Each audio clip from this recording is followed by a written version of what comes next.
வணக்கம், நான் பிசு. இப்போ தமிழ்நாட்டினுடைய பொலிட்டிக்கல் சுச்சுவேஷன் என்னன்னு உங்களுக்கு நல்லா தெரியும்.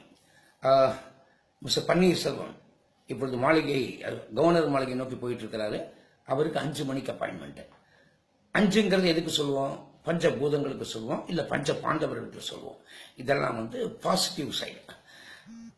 சசிகலா அம்மாவுக்கு 7:30 மணிக்கு அப்பாயின்மெண்ட் கொடுத்துருக்காங்க. 7:30ங்கிறது எதுக்கு சொல்லுவோம்னு உங்களுக்கு நல்லா தெரியும்.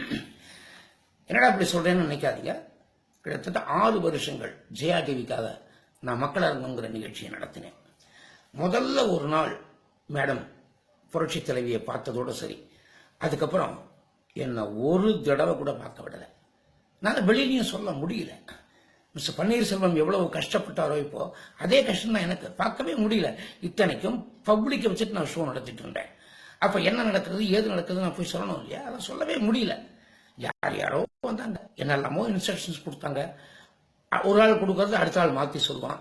இப்படித்தான் ஒரு யாரோ ஒரு குடும்பமா என்ன எனக்கு ஒண்ணுமே புரியல. இது கூட நடக்குமா நீங்க யோசிக்கலாம். யோசனை பண்ணி பாருங்க. மேடம் இறந்த பொழுது அவங்க பக்கத்துல யாரு நின்னாங்க? யாரோ நின்னாங்க. இதேதான் அவங்க ஆட்டிடியூட். ஒருவேளை அரசாங்கத்தை அவங்க கையில ஒப்படைச்சா அங்கேயும் யாரோ வருவாங்க, என்னென்னவோ பண்ணுவாங்க. நான் இதை மக்கள்கிட்ட ஒன்னும் கேட்க முடியாது.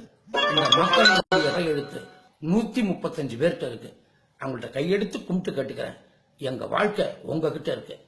Please support mister OPS and definitely not Sasikala. நன்றி.